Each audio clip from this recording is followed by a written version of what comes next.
खबर पौड़ी से बता रहे हैं, जहां पौड़ी के गड़ौली क्षेत्र में वन विभाग की टीम ने छापेमारी कर एक घर से हिमालय हिरण की ही एक प्रजाति के गुरड़ के खुर, खाल और फ्रिज में रखा 5 किलो मांस बरामद किया है। मौके पर ही वन विभाग की टीम ने वन्य जीव के शिकार पर 2 अभियुक्तों को भी अपनी कस्टडी में लिया है, जबकि 2 अभियुक्त मौके से फरार हो गए हैं, जिनकी तलाश जारी है। वहीं वन विभाग की टीम को एक गुप्तचर से गरुड़ के शिकार की सूचना मिली थी। अब बरामद मांस के सैंपल को वन्य जीव परीक्षण के लिए भेजा गया है। वहीं दोनों अभियुक्तों को वन विभाग ने न्यायालय में पेश किया।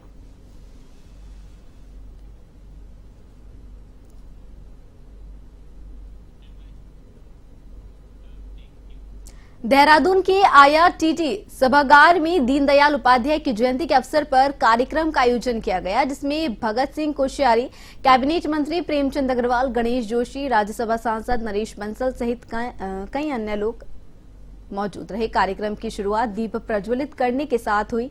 वहीं वंचित वर्ग के मेधावी छात्रों को भी प्रोत्साहन राशि प्रदान की गई और सफाई कर्मचारियों को भी सम्मानित किया गया।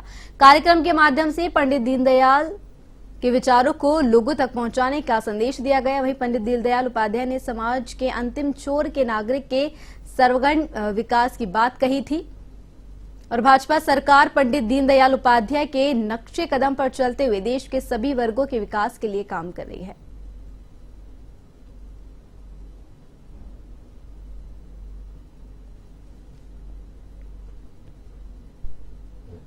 पंडित दीनदयाल उपाध्याय जी की जयंती है। पंडित दीनदयाल उपाध्याय जी आज के इस युग में एक नए विचारक, प्राचीन हमारी संस्कृति, प्राचीन हमारी राजनीति, प्राचीन हमारे इतिहास, प्राचीन हमारे संस्कार, उनके आधार पर राजनीति को एक नया स्वरूप देने के लिए उन्होंने एक बृहद काम किया। उनका एकात्म मानव दर्शन आज एक प्रकार से दुनिया के लिए मार्गदर्शन हो रहा है। जनता पार्टी का प्राण है दीनदयाल जी उपाध्याय के विचार। उन विचारों को आत्मसात करके ही भारतीय जनता पार्टी आगे बढ़ी है। जनसंघ के रूप में जो उन्होंने संगठन पद्धति गढ़ी, जो एकात्म मानववाद दिया, अंत्योदय दिया, वो भारतीय जनता पार्टी के नीति निर्माण में एक मार्गदर्शक है और उसी मार्ग पर चल करके हम लोक कल्याणकारी सरकारें केंद्र में और प्रदेशों में चला पा रहे हैं। महान विचारक, महान अर्थशास्त्री,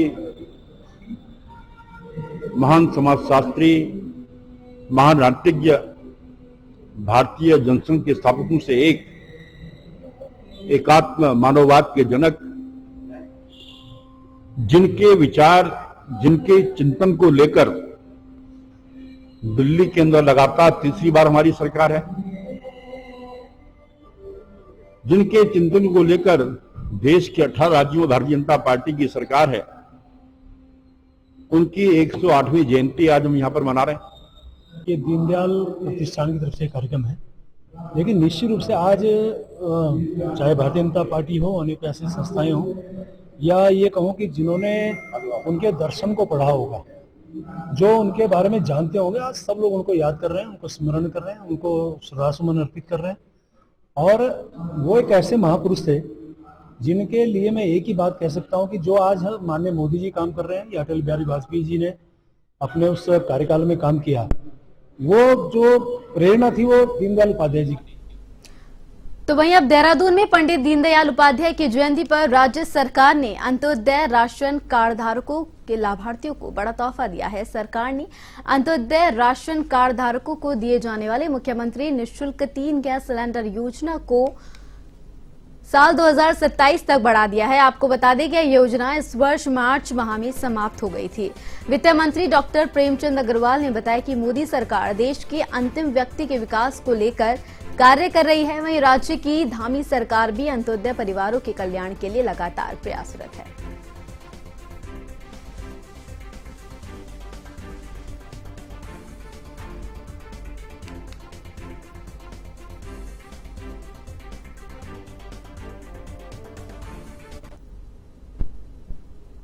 दीनदयाल उपाध्याय जी अंत्योदय योजना के जनक माने जाते हैं। उन्होंने तब सोचा था कि अंतिम छोर में बैठे व्यक्ति को कैसे हम मुख्य धारा में ला सकते हैं, कैसे उनको हम राहत दे सकते हैं।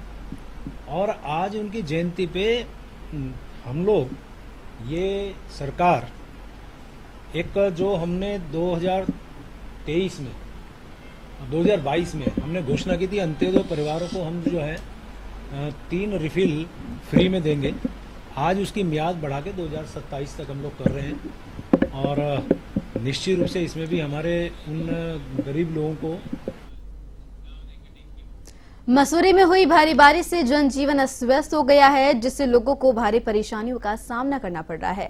वहीं घंटाघर के पास राजा मंडी में भारी लैंडस्लाइड से मकान में मलबा घुस गया। वहीं मसूरी मार्ग भी लैंडस्लाइड की चपेट में आने से पूरी तरीके से क्षतिग्रस्त हो गया है, जिससे लोगों को भारी दिक्कतों का सामना करना पड़ रहा है, जिसके चलते राष्ट्रीय राजमार्ग के अधिकारियों जेसीबी से सड़क पर आए मलबे को हटाया जा रहा है, लेकिन मार्ग को खुलने में अभी समय लगेगा। इतना ही नहीं बल्कि मॉल रोड गांधी चौक के पास दुकानों में पानी घुस गया, जिससे दुकान का सामान खराब हो गया।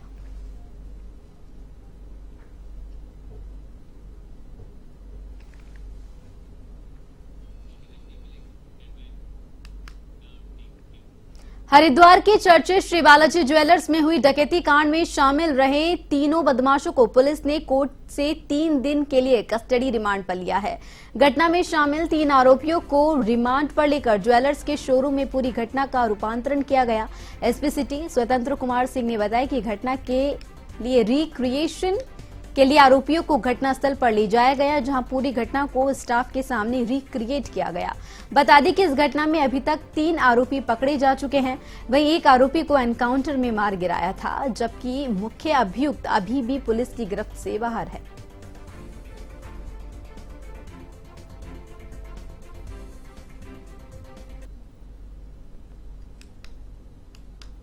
ये डकैती के हमारे मुलजिम हैं, जिनको पीसीआर पे लिया गया है और सीन रिक्रिएशन और अन्य जानकारी हासिल करने के लिए इनको पीसीआर पे लिया गया था और जानकारी हासिल की जा रही है। सर सीन रिक्रिएशन सर किस तरह से किया गया है सर यहाँ पर? कि यहाँ पे कैसे आए थे, कौन कहाँ पे क्या कर रहा था, उसके बारे में जानकारी। किस घटना से जुड़े बदमाश है सर ये?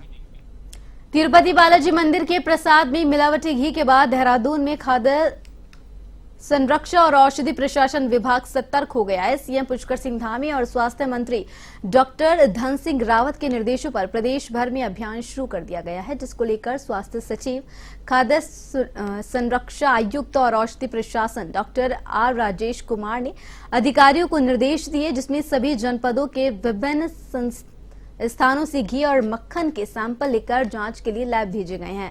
सैंपलों की जांच रुद्रपुर स्थित प्रयोगशाला में की जाएगी। खाद्य विभाग में फूड इंस्पेक्टर गणेश चंद्र ने कहा कि अभियान मंडल के उपायुक्त और जनपदीय अभिहित अधिकारी के नेतृत्व में संचालित किया जा रहा है, जिसमें वरिष्ठ खाद्य सुरक्षा अधिकारी, भंडारकर्ता और विक्रेताओं का संघ निरीक्षण करते हुए स्थानीय ब्रांडों के घी और मक्खन के नमूनों का संग्रहण कर रहे हैं। मानकों के अनुसार घी की गुणवत्ता सही पाने पर विभाग की ओर से विक्रेता और निर्माता के खिलाफ कार्रवाई की जाएगी।